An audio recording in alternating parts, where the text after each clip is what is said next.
Hello everybody, this is Andreas Nest, business coach. So today I'm talking to Harvey, and he runs Loose Marbles Design Consultant. So, Will, thanks for seeing me today. Andreas, thank you.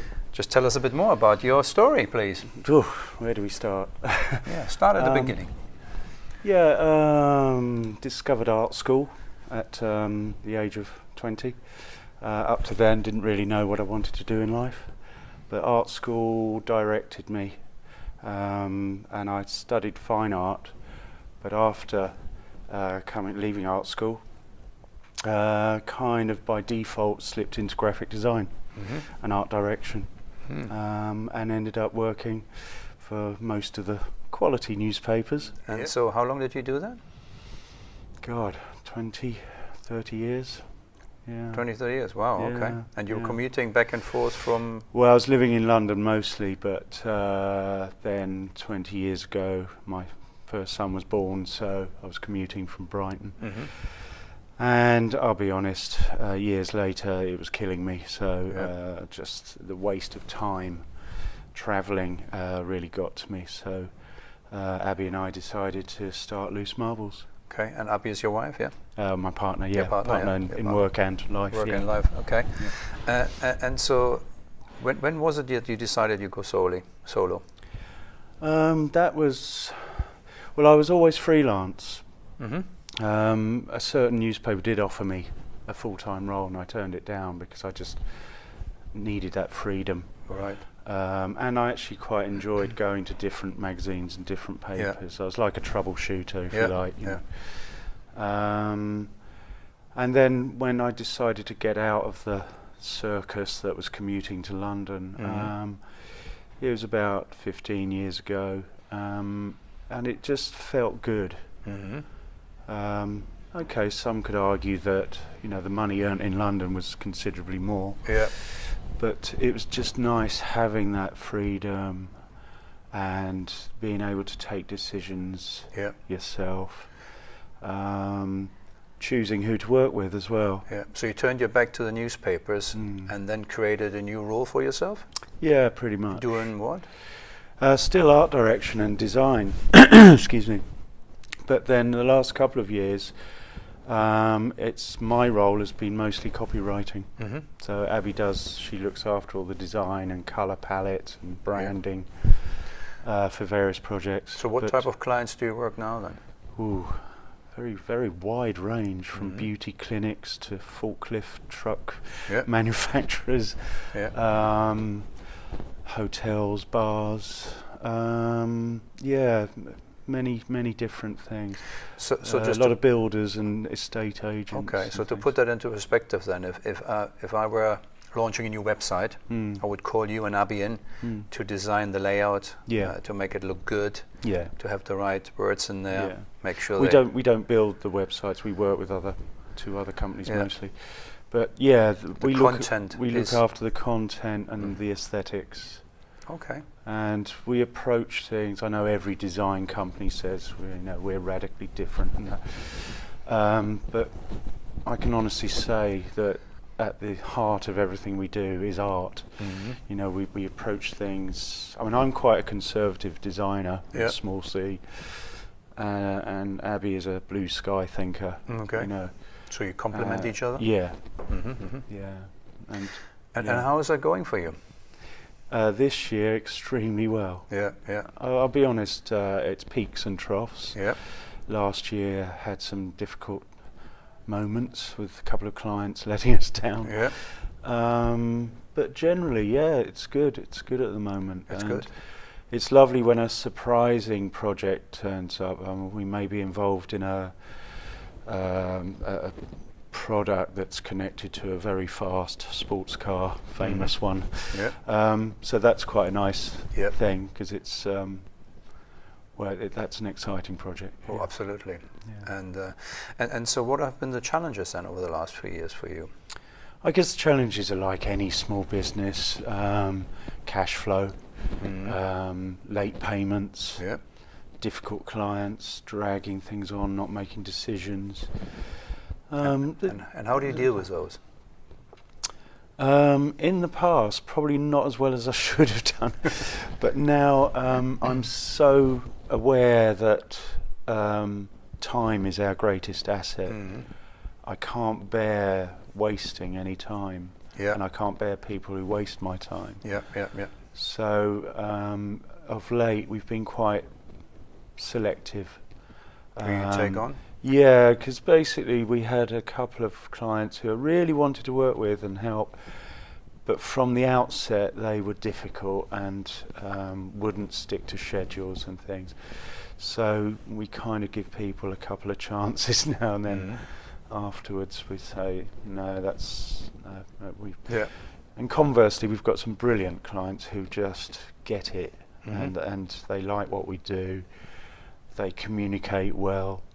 And I have to say, I mean, only yesterday I noticed that a client that I've done some writing for posted some really quite misogynistic things on Facebook. So that's it. I'm done with him.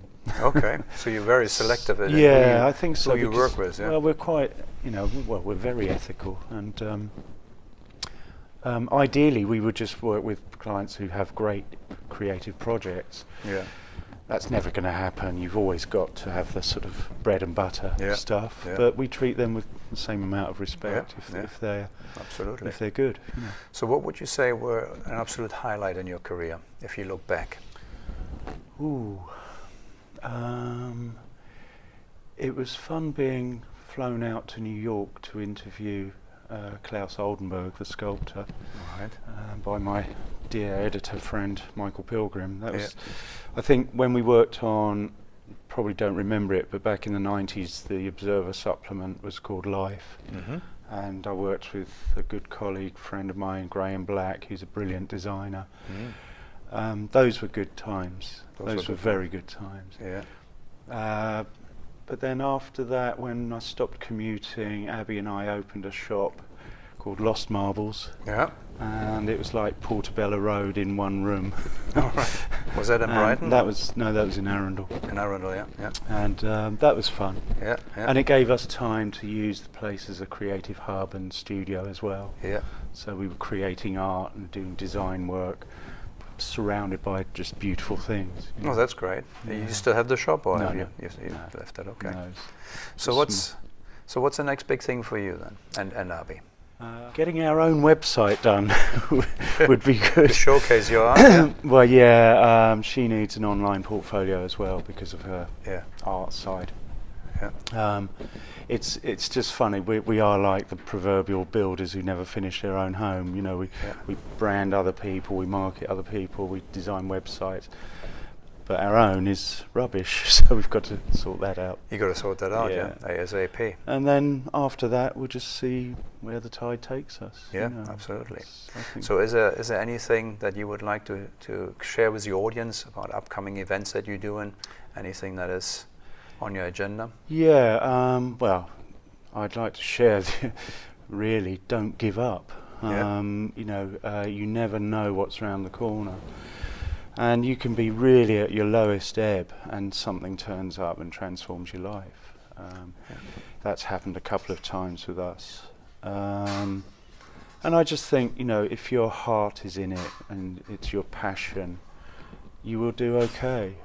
I remember, it must have been about 15, 20 years ago, some expert on finance in the city was being interviewed on the radio, and he said, businesses will only survive in the future if they're adaptable and creative. And that's what we've always been, and that's what we kind of promote. Adaptive and creative, So never give up. Never give up, and just, but have an open mind. I'm slightly concerned at the moment that stuff that's coming out of art schools and creative industries, it's all a bit bland. There's a lot of creative people around, a lot of really good talent, but the briefs and the jobs it's all becoming a bit homogenized. Why do you think that is? It's safe, I guess. Are you saying nobody likes to push the boat out too much to create some wave? Every colour supplement that you see from the national newspapers, they all look the same. You could throw them all down and you wouldn't know which one was from what paper. And I think you go into Smith's or whatever news agents, and all the covers look the same. Yeah. You There's know, no uniqueness. and uniqueness is being pushed out. Mm-hmm. And this is starting. The rot is starting at education level. Yeah. You know, there is a crisis, no doubt about it. A good friend of mine is ex-professor of painting at Royal College of Art, and he sadly said to me the other day that a lot of art schools now he wouldn't recommend. Oh, right. It's that bad. The teaching is just becoming box ticking. Yeah. So in your opinion, what is it that needs to change to get that back? Well, colleges need to have the budget to have visiting lecturers again. Yeah. They're the lifeblood of any course. Foundation courses should be encouraged. I hate the word should, Yeah. but in this case I think it applies, because if you give people those skills early on, they can go on to all kinds of things. Yeah. I mean, I did a fine art course, but I ended up doing graphics and copywriting, whereas others went into theatre, TV, film. You know, it doesn't because matter it where teaches you you perform. self-discipline as much as anything. You know. So. And what would you recommend those national magazines and newspapers do to get the uniqueness back? And well, they're up against it because basically websites have taken over. You know, I mean, if you sell anything under 40,000 copies of a magazine, it's going to the wall. You know, right. Newspapers are becoming magazines. There's only really 4 or 5 pages of news in each paper, and everyone's getting their news from other sources, from blogs and from journalists direct. Yeah. You know, so they don't need to gather the information in newspapers. It's all out down the web. So it's tough times. It's interesting that my mother-in-law, Abby's mum, who's 86, loves the I paper, the I newspaper, because it's everything in one little paper. Yeah. Normally she would have probably read the Guardian, but the I seems to have got it right. Yeah. It appeals to elderly people, young people. They got the right mix. Yeah. Right. Yeah, it's quite interesting. Wow. So don't give up in business. No. Keep persevering. You will. Yeah, and reinvent yourself. If you're not happy, if you're getting worried, take a good health check. That's what we did. We were offering too much at one stage because we were doing interiors, colour palettes for people's workspaces and things. In one case, we started with a business card. We were asked to do a business card. They loved that. This is for a restaurant, and then they said, "Can you do the menus?" And we said yes, and made it all very sensual and lots of curves and things because it was a very macho, blocky place. And from that, they asked us to do the interiors. So just restaurant. from one thing, you know, it grew and grew and grew. Yeah. So at one stage, we were kind of spreading ourselves too thin in some ways. And while we still like those projects, we just promote ourselves as words and graphics now. Yeah. So you concentrate on one particular area, and that seems to be the key to success for you? Yeah, I think so. Excellent. I think so. Okay. Yeah. Well, it's been a great pleasure talking to you. It's been really interesting. Thank you for your time. And Thank you, Andreas. Very and good. for you guys out there, remember what was said. You have to persevere. You have to keep banging on and keep it going, because there is light at the end of the tunnel. So thank you very much, and I'll see you again next week. Bye-bye. So long as it's not an oncoming train. Yes.